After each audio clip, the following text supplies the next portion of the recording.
All right, Mr. City Manager, I will let you tee the next one up on the GO bond questions, summer review, things like that. There we go. I'll do you one better, Mayor. I'll give you a presentation. Yeah, even better. Well, for those that don't know, my name is Zach Walker, and I'm the City Manager for the City of Independence.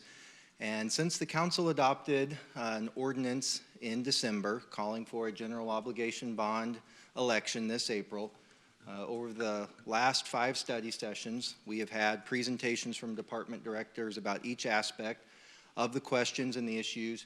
And tonight, we want to use this forum, as this is the last study session that we'll have before the April 8th vote, to have one additional overview of the questions that are being presented, but also over the course of the more than 30 presentations that we have collectively given as a council and a staff, the questions that we've heard from folks. I'm trying to incorporate as many of those in here to address some of those more frequently asked questions and hopefully give everybody one last final understanding of what is being contemplated on April the 8th.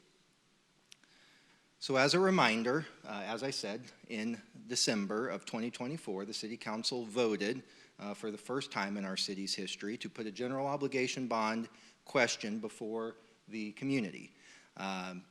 If you live in this community, you voted on levy increases for the library. You have voted on GO bond issues for the school districts, whether you live in Blue Springs, Fort Osage, or Independence School District. But you have never had the opportunity to vote on a general obligation bond issue for the City of Independence. We've never even made it this far, so this in and of itself is a historic moment. But obviously, we brought this not just to have the chance to vote, but to hopefully have the chance to make the improvements contemplated therein. So just as a reminder for everyone, so we have a common operating knowledge, a general obligation bond, or commonly known as a GO bond, is a financing tool authorized by the Missouri State Constitution and Missouri State statutes. It allows a city to borrow money to make capital improvements. We cannot use these funds to go hire staff. We can't use these funds to pay for existing staff or any of our day-to-day operating expenses. We can only use these funds to pay for capital improvements, capital maintenance items in the city. These are very attractive in the bond market because they are secured by the full faith, credit, and taxing power of the city. That is how these these bonds are repaid, through voter approval of a debt levy that's repaid then through personal property tax. These bonds have to be paid off within the 20-year period of the time that they are issued. And as we'll see later tonight, there are different times that these bonds get issued, but once a bond is issued, you have 20 years maximum to repay that debt.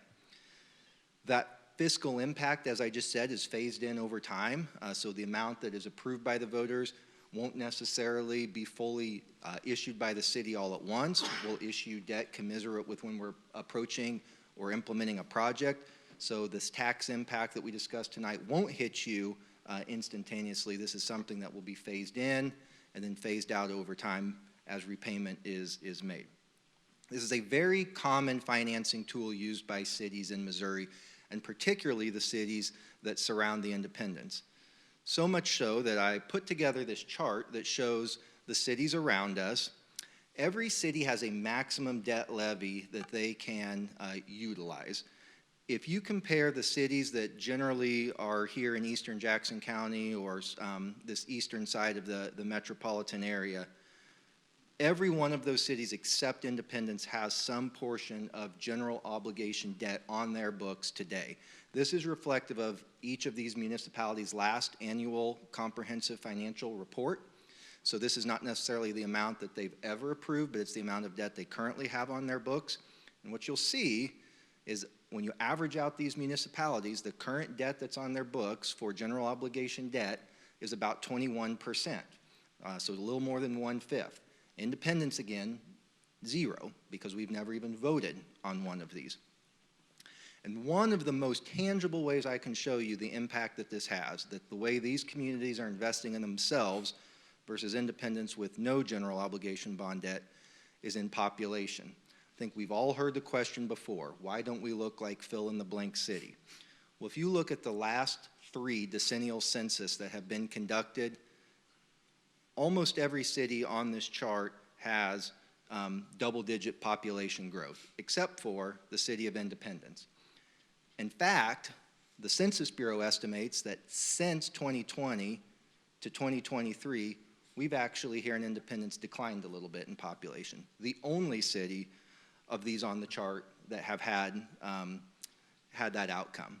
So why don't we look like these other cities? Well, that can be a very complicated answer, but one thing I know for sure, these cities are making these capital investments in themselves, making themselves ripe and attractive and able to accommodate growth in the business and commercial and residential sectors. We have not made that kind of investment, and this is one of the most prominent places that impact shows up. The road to April 8th, to Election Day, is one that has been very methodical, deliberate, and transparent. For me, this really starts in 2016, right after we had a citizen satisfaction survey that illustrated some community frustration with maintenance and upkeep of city assets. The council at that time asked me, help us start to figure out how we solve this issue that our residents are pointing out. As staff, we felt like the best way to go about that was to begin to quantify, well, what is the nature of the problem? So we did a deferred maintenance report. That means needs that we have, but we don't have any money to address those needs. And in 2016, that was $1 billion of deferred maintenance. So every strategic plan that we have had since 2017, and we have had 4 of those, every council has adopted a strategic plan with some variation of bringing a general obligation bond question to the community to make these kind of improvements. There was also a group known as the Downtown Redevelopment Coordinating Committee that was a 12-member citizen committee that was asked to look at 16 different redevelopment plans in kind of Northwest Independence area, and they boiled those down into one redevelopment plan. And while they looked at a lot of different financing strategies like grants and other community improvement districts and that, they also recommended a general obligation bond to start to address some of these issues in our downtown area. Every citizen survey that we've done, 2016, 18, and 23, have consistently said, maintain city streets, maintain and improve public safety, and maintain our historic sites are 3 of the top priorities that this community has had. So this council really picked that conversation up aggressively this last fall, when you adopted a resolution where each of you appointed 3 citizens to serve on that committee. And that ranged from Community Services League President and CEO Doug Cowan, Independent School District Superintendent Dr. Dale Hurl, to just everyday citizens across this community. That group got together 5 different times. They heard presentations from city staff about the various needs in each of their departments. They went and personally toured a lot of these dilapidated assets and came together to make a recommendation to this council. In November, the chairman of that committee, CSL President Doug Cowan, stood here and made that committee's recommendation to you. And this council got together one last time in November and contemplated those recommendations and then, of course, adopted the ordinance calling for the election, but then went a step further at your first meeting in January, adopting a resolution that added even more specificity beyond what the generalized nature of the ballot questions are, so that any citizen that wants to know where would these dollars go, that was itemized out in that resolution. That led to 3 different questions that will be voted on April 8th. A public safety question for $130 million, a infrastructure question for $55 million, and a question dealing with our historic sites and our athletic complex for $12 million. These questions were organized on the advice of the city's legal counsel to be in conformance with state statute. The language is in conformance with state statute, but that's why you see these questions like this. This is what our council has told us we need to do to be in keeping with state law. So I'm going to review each of these questions now in a little more detail. The first question, public safety, involves 3 different aspects. So you vote on one question, but here are the 3 things that come with that question. $123 million for a new justice center, $4 million to address the current police station here on the square, and $3 million for our animal shelter. Our current police station was built in 1972, and for those that don't know, it sits at the corner of Truman and Noland Roads on the northeast corner of the Independence Square. Can really summarize the challenge with that building into two main categories: health and safety issues and inadequate space issues. When I talk about health and safety issues, we could talk about a lot of things. We could talk about intermittent operations of the elevator, an issue with the Americans with Disability Act. We could talk about water infiltration, a building that was built on a natural spring, and since the day it opened, men and women who serve in that department tell you it's had water infiltration issues. We all probably have our favorite story, and I'll share mine with you. Mine happened about a month ago. The toilet, the men's urinal here that's on the right, decided it would be fun to pretend like it was Old Faithful and begin to emit its contents all over the second floor of the police headquarters. And the contents of that urinal traveled down the hallway in a working office environment and into one of the conference rooms on the second floor of the police department. That is the kind of environment that the men and women that protect us every day are working inside of this police station. Now, we've not just, tried to pretend like nothing's happening. For the last 5 years that we have our actual accounted for data, we have spent almost $1.3 million trying to address these maintenance issues, make certain repairs, etc. So on average, that's about $225,000 per year of unbudgeted expenses that we are putting into that building, trying to address these leaks, plumbing issues, electrical issues, etc.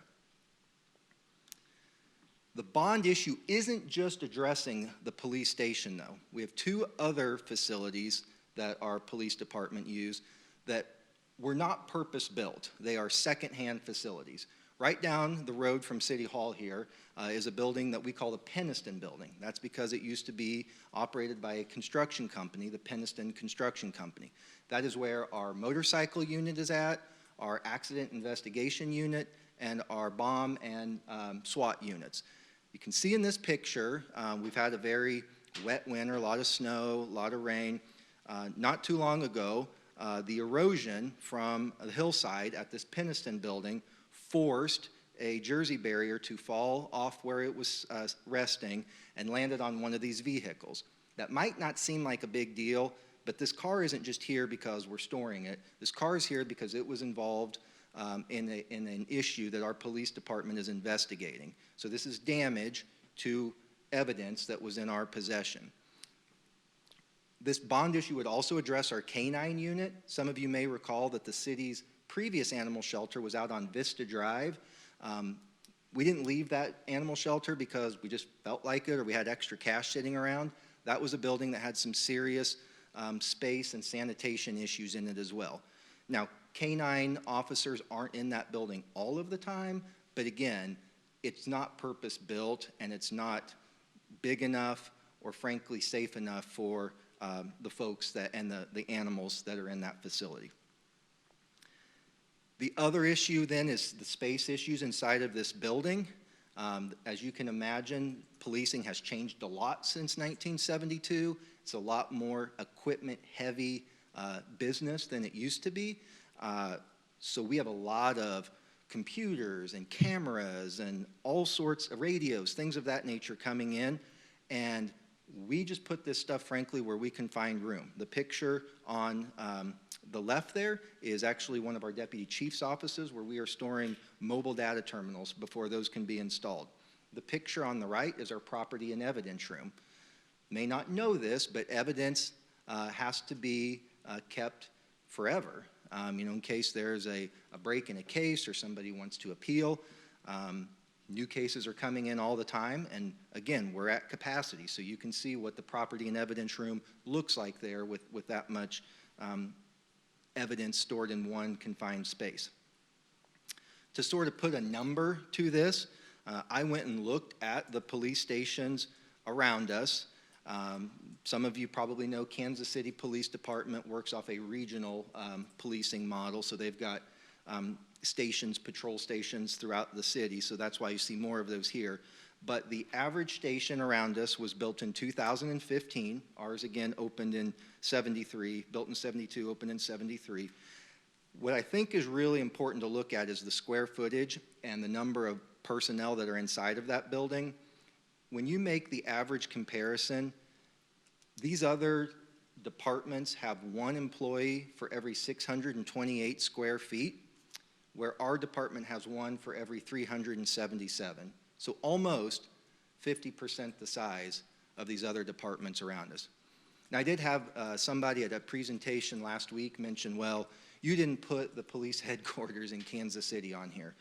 I will say that, yes, the downtown Kansas City Police Department was built in 1938.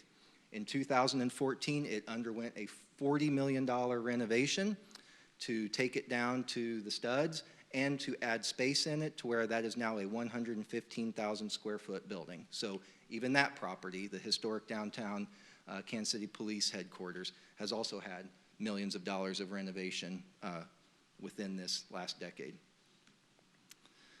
We have studied and studied and studied this issue to make sure that this is the most economical and efficient solution. 2015 study looked at building a new building versus trying to address the facility issues at the current police station, and found that the cost of repairing the existing building and trying to add some additional space in the limited footprint they have was about $29.3 million, whereas a new facility was $29 million. We validated that again in a 2018 study. You can see some of the benefits that were listed along with the recommendation of relocating to a new site, but improving efficiency by having all of the personnel on a centralized campus, improved highway access is going to help with our response times. This will help with recruiting. Again, if you think of an average building in 2015, folks walk in and say, wow. They walk in our building and say, wow. The court safety and efficiency right now, folks in detention are brought through a parking lot into this council chambers for municipal court. There's a lot of opportunity for failure there with safety, both for the person being brought to court as well as the general public. One of the recommendations that was made in that 2018 report was, as we relocate to a site further east, to make a footprint on the Independence Square. And the picture you see here is the substation that opened last month on Lexington, across from Cafe Verona. So again, we are following the recommendations of the consultants that provided these studies for us. We have tried to find other ways to finance this before we brought a general obligation bond idea forward. The most recent strategy that we pursued was forming a public safety community improvement district. This thing was massive. It would have started at 291 and 24 highway where there's a McDonald's, jogged down south on 291 to pick up that kind of large commercial area anchored by Price Chopper, jogged back to the west on Lee Summit Road, on 23rd Street, pardon me, and then dropped south on Lee Summit Road to I-70 where Home Depot and Cracker Barrel are at. There's a lot of reasons that that idea didn't go forward, but my point being that was the size of the geographic space that was needed to raise revenues to pay for a police station expansion in 2018 dollars. So we have turned over every couch cushion we can. We are coming with this GEO bond idea as a measure of last resort. So now let's talk about what the solutions look like. Well, today at the 23rd Street and R.D. Mize Road, the current Independence Utility Center site. Those employees will be moving to the new Independence Municipal Commons building, which will allow the picture on the screen here, the red square, that will be renovated for a lot of the police functions that are currently housed inside of the current headquarters. What we will add will be a new municipal court, a new detention unit, a new firing range with very modern amenities that aren't possible in the limited, antiquated space in our current firing range, space for our SWAT team, our bomb squad, our motorcycle unit, our accident investigation unit, all on a consolidated campus. One thing I want to address before I show you some of the renderings, questions out there have been about safety, particularly in proximity to Blackburn Elementary School. If you look at this picture, access to municipal court will be controlled from people coming off of 23rd Street into the municipal court building, and then, of course, exiting that same way they came in. Detention will be below grade, so underground. There'll be a controlled elevator where only folks who are in detention and the officers bringing them up to court, so it won't be mixed with the general population. Everything you see to the south of this, though, these are non-public access areas. So our firing range, our bomb squad, our motorcycle unit, et cetera. A lot of this area is going to be fenced off to where only authorized personnel, not general public, are going to be allowed to traverse south back here. The entire campus itself will be secured. So again, we feel very confident that any fears about commingling with the elementary school aren't going to be an issue based on the safety and security designs of this building. So to bring some of those visuals into play, in the background of this picture is the existing utility center building that will become new police headquarters. And then running from the east to the west will be the new municipal court, and then of course down below the detention unit. And then in this picture, while you can't see those other ancillary specialized unit buildings, this sort of gives you a looking from the north to the south view of what this campus will look like in the layout of it. In its place will be $4 million to bring down the current police headquarters building and make this site shovel-ready for future development. As the council knows, most of the employees in the current City Hall will also be moving to that municipal commons building, and we have the funding as part of that project to address the City Hall demolition as well. With the removal of the police headquarters building, we are opening up about 16 acres of prime land at a hard corner in a downtown, which is frankly quite unheard of. This will make this area site and shovel ready for future development. We are exploring a lot of different exciting ideas right now, a lot of ideas on the table, but the point is having these buildings out of the way and new infrastructure in its place makes this area very attractive for us to market to other users that will provide more of an economic benefit to the small business owners on the Independence Square. And then the final part of this question is $3 million toward the animal shelter. The animal shelter, which is located on 78 Highway close to the community college, is a unique arrangement. It is a building owned by Jackson County, but the land is owned by Independence, and we operate the shelter in an agreement with the county. This is a building, as I said, being operated by the city, does not have any county employees on it. And as one might suspect, the prioritization for the county of maintaining a building without any of their employees in it is very low. Oftentimes there are repairs that we as a city need to make, not because we want to, but because these are health and safety issues that need to be made to keep this shelter open under state law. And then we invoice the county for those. And that does get repaid, though not always as fast as we would like, but it does get repaid. We just think that's a very wonky, awkward, inefficient, risky relationship.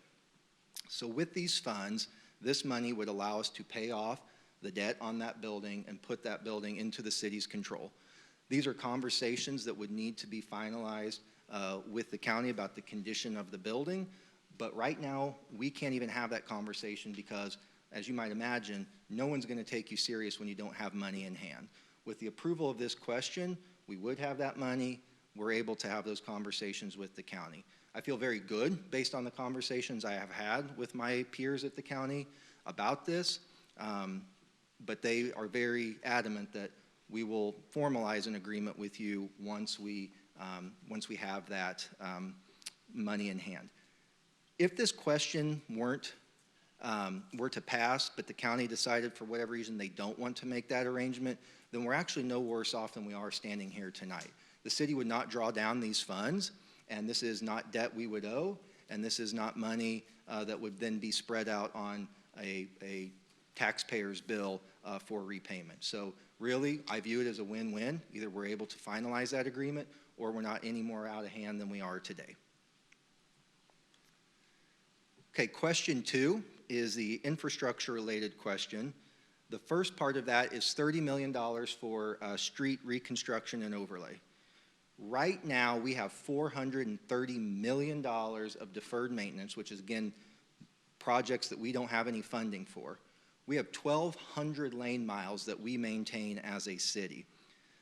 Of the approximately $11 to $12 million that comes in annually for the street sales tax, about $4.75 million of that is allocated for street maintenance. That's because other funds are used for things like acquiring salt for snow removal, acquiring sand for snow removal.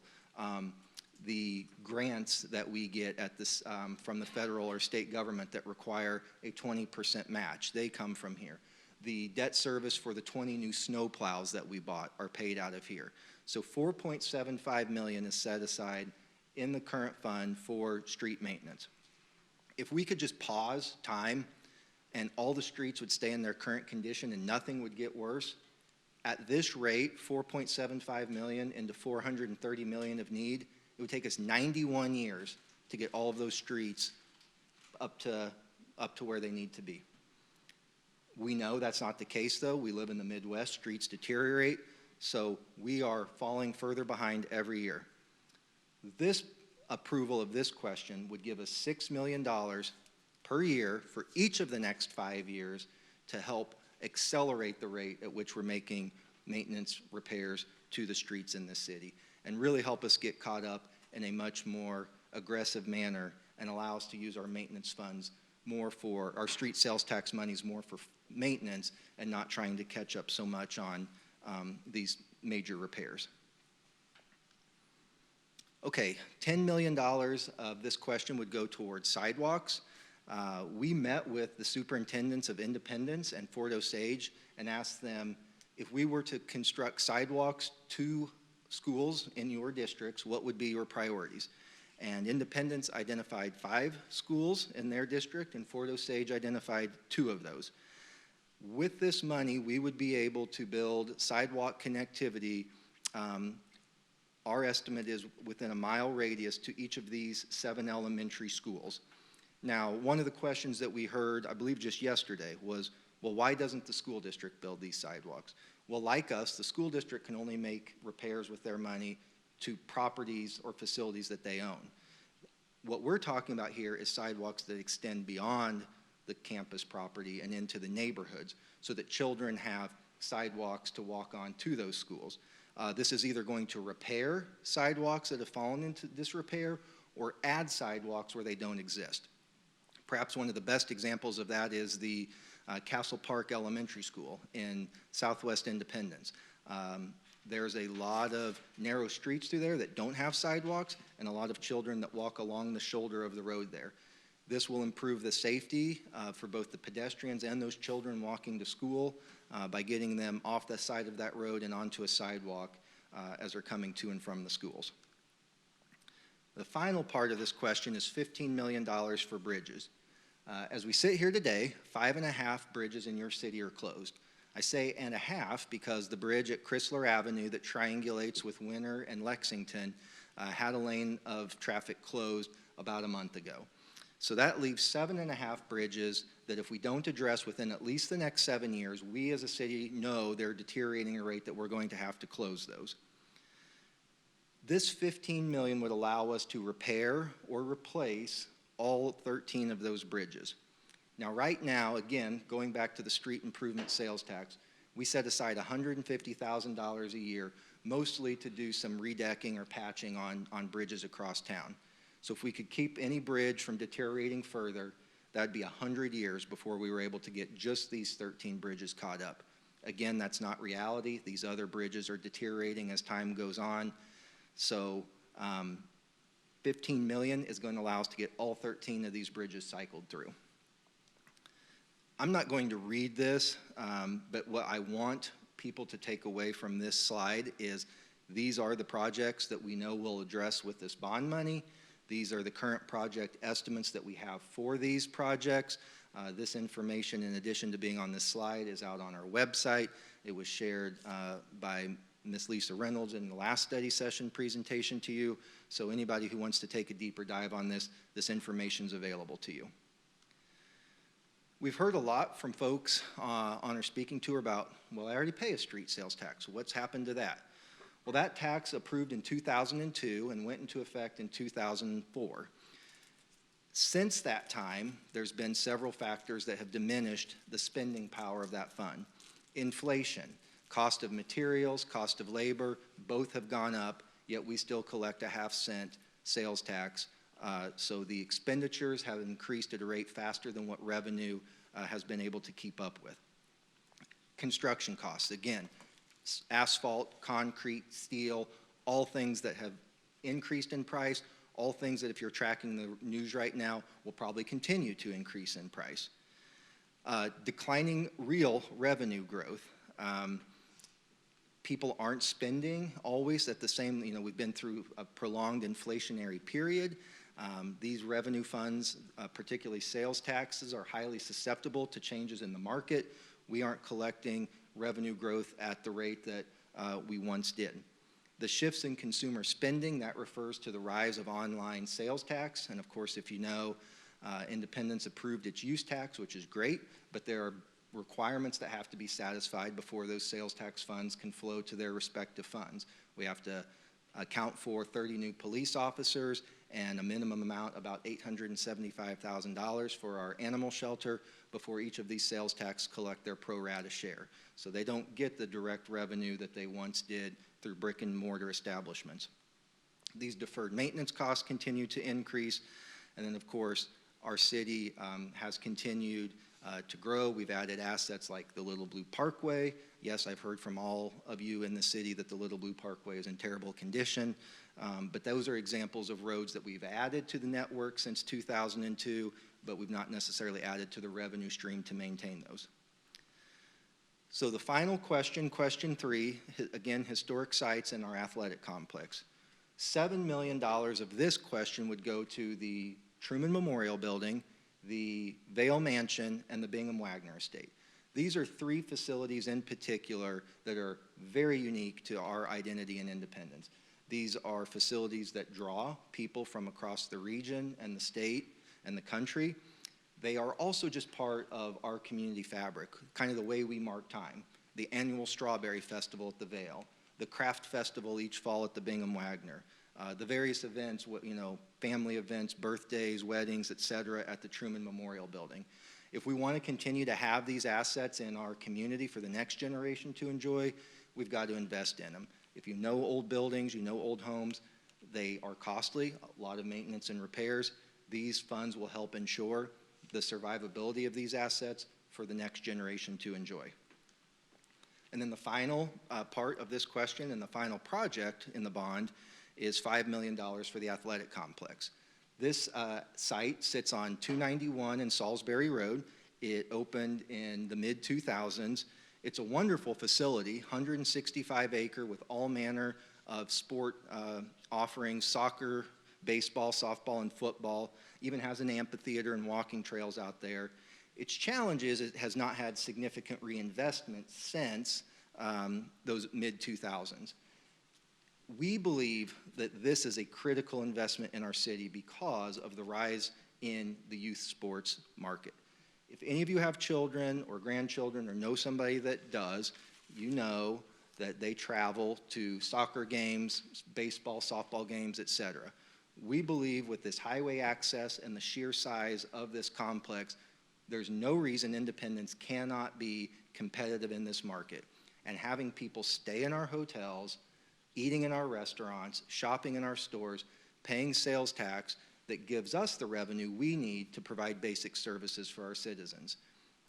I was a parent that did this just this last weekend and had lunch, dinner, and killed time at a store in Johnson County. And I'm sick of giving Johnson County money. They've got plenty of it.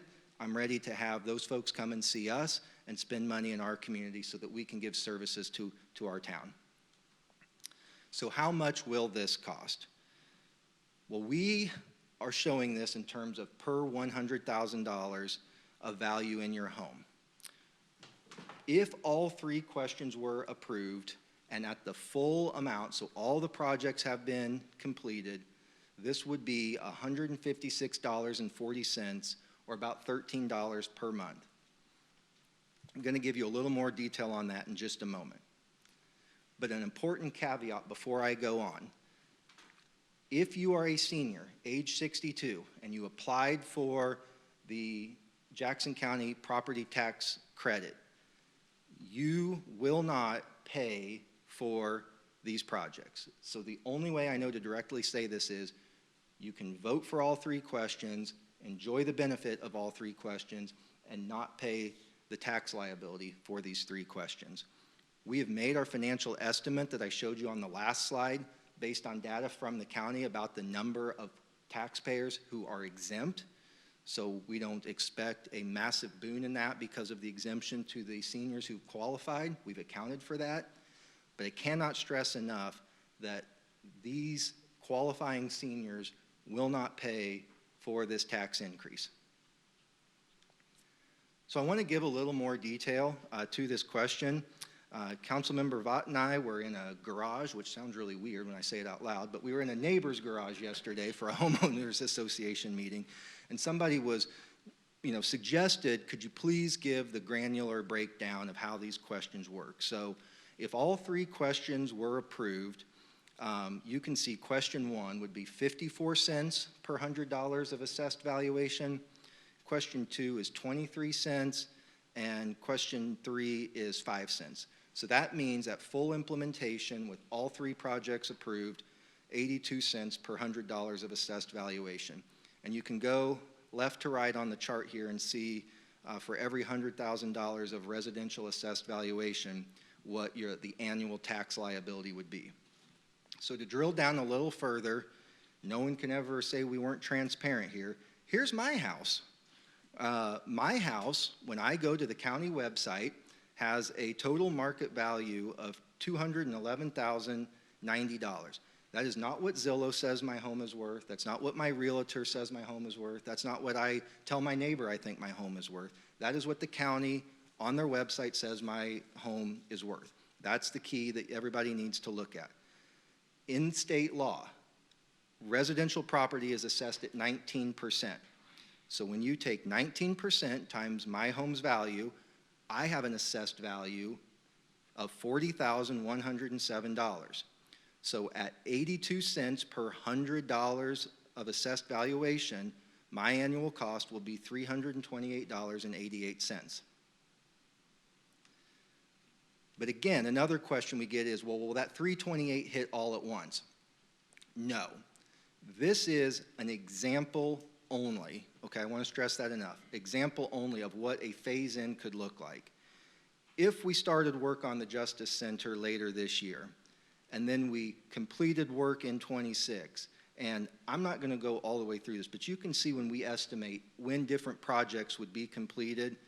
Year 1, an additional 11 cents on your tax bill. Year 2, an additional 47 cents, which gets you to 48, all the way up through about a 6-year phase-in. Now, this is what I think is the most aggressive, okay? It could maybe take a little longer. There could be delays of some kind. There could be material shortage, another supply chain disruption. But if it took if with this held true, it would take 6 years to get all the way up to where your full 82 cents implementation is at, which means then between 2045 and 2051 is when those bonds would start to wind down based on the 20-year payback. So I just want to stress that again. Not all 82 cents hits all at once. It will take us time to deliver all of these projects to the community.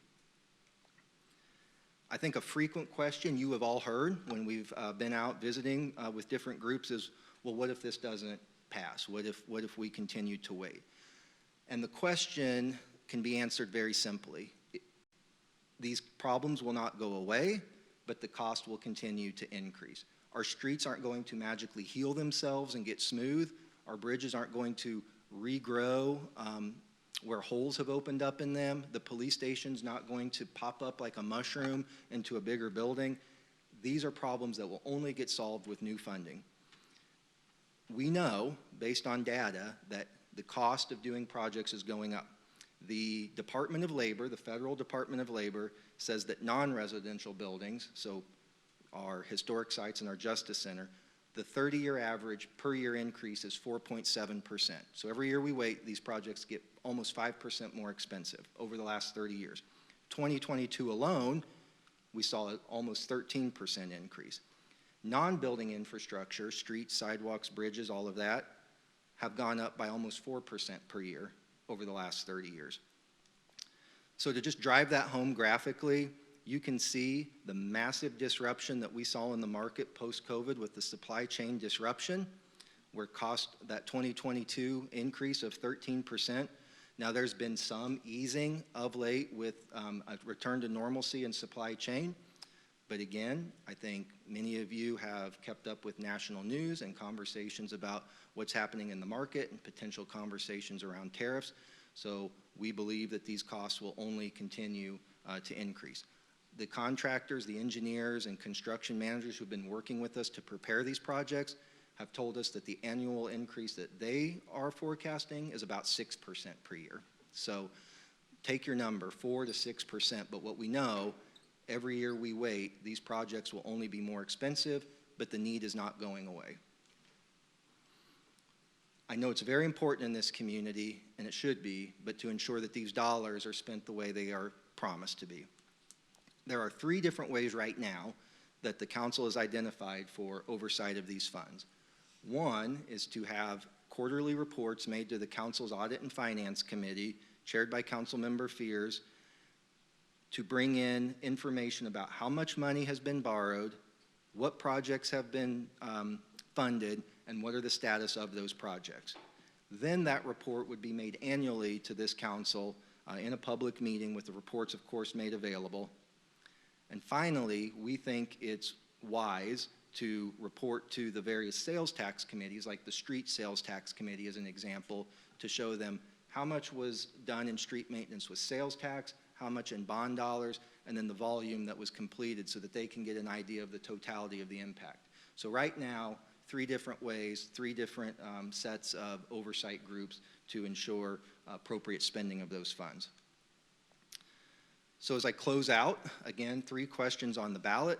This is not a simple majority. This is a 57% voter approval. That is mandated by state law. So even if we were to see 53, 55% approval on April 8th, those questions would not have passed. They must attain a minimum 57% approval.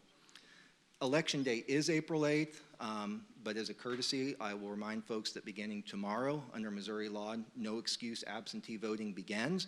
So you can go to the Eastern Jackson County Board of Elections at the corner of Liberty and Truman Road and without excuse vote absentee there. And just as a reminder, this is a tax that only Independence residents are eligible to vote for. So I've tried to answer as many of the questions we've heard out on the circuit, but I've also added my email to this last slide. If there are lingering remaining questions that we did not get to, please feel free to reach out to me. If you've got a group that you think would be good for us to get to, we've tried to identify, as I mentioned, over 30 of those so far, but if there's still somebody that you would like us to get in contact with, please email me and let me know. Mr. Mayor, with that, I will yield to you and the council for any questions you have.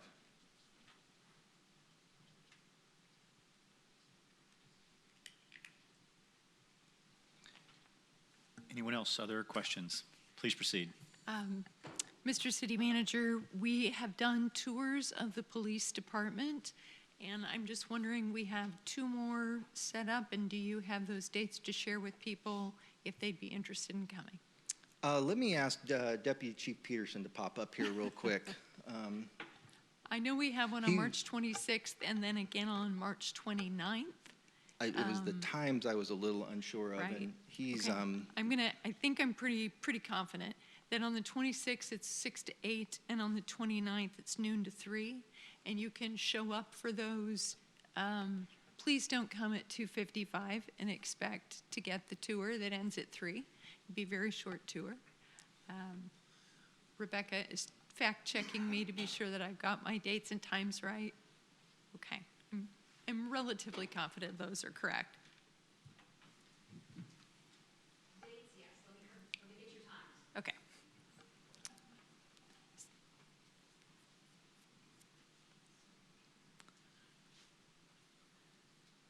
Sorry, I shouldn't ask a question that I don't know the answer to, so that's- shame on me. that's okay.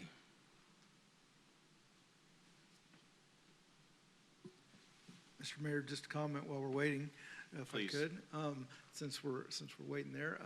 I just want to say thank you to you, Zach, and to the staff for the myriad of presentations you've made and the efforts that we've gone in. I think, you know, my experience both in those presentations and walking door to door is that as people understand this, they understand the need for it. And I'm hopeful as we move closer to April 8th, but also want to invite, you know, any questions that the community might have to any of us as a council as well, so. Well, I would, while we're waiting, I would also echo thank you to that side of the dais. Each of you have been out to these neighborhood presentations, helped answer and address those questions as well. So very, very, very grateful for what's been a total team effort. All right, they have confirmed those times are correct. So this Wednesday from 6 to 8 p.m., meeting in the lobby at the police department, and Saturday from noon to 3, also meeting in the lobby at the police department. We'd be delighted to have you come see our space. Thank you. Very good. Anyone else? Other questions or comments before we proceed? Anything else? Please proceed. Thank you, Mr. Mayor. What an exciting time. This has been a conversation, like you were saying, Mr. Walker, for quite some time. Ever since I got reelected in 2016, this was a discussion point to reach here. But it was a road traveled through many community discussions, stakeholder meetings, and as you were saying, the Downtown Redevelopment Coordinating Report, which I know probably my colleagues are getting tired of me talking about, but it was probably one of the most important documents I believe that we've put together in my tenure up here. That has really given us a book to help navigate a lot of the issues, specifically in Western Independence and in the 1st District, and also that carries over into the 4th District as well, to give us a good roadmap of how to tackle some of these challenges. And I think the progress is being made, and it's surely will be seen a little bit more so by the end of this summer and in the next year ahead of us. But within that, gave us different funding tools and options and in different ways to skin this animal that we're looking at here. I guess that's bad terminology for what we were saying, so apologize for that. But moving forward, we've been able to really put mechanisms in place. And I would say that this is a logical next step in that matrix of what we need to do to help with funding sources and seeing the council really putting its full shoulder and rolling this boulder up the hill with the meetings that we've attended and just talking within our own circles and getting out and walking and talking in the neighborhoods, I think really shows how important and dedicated that we are with wanting to see this be very successful to move Independence forward. So a big thank you to you and your city staff, and also the Chamber, Independence Chamber of Commerce, who really helped start some of this conversation too in 2023 when we were holding meetings in the summer and getting their information and getting their stakeholder input placed with just formulating to where we are at now. So full court press from everybody. So pretty proud of what we've accomplished so far. So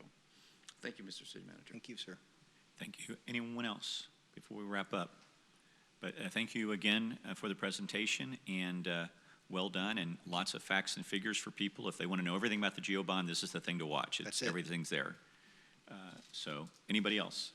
With that, Mr. City Manager, we'll give you the last word if you want to before we adjourn. Nothing else tonight, Mayor. Thank you, sir. Thank you.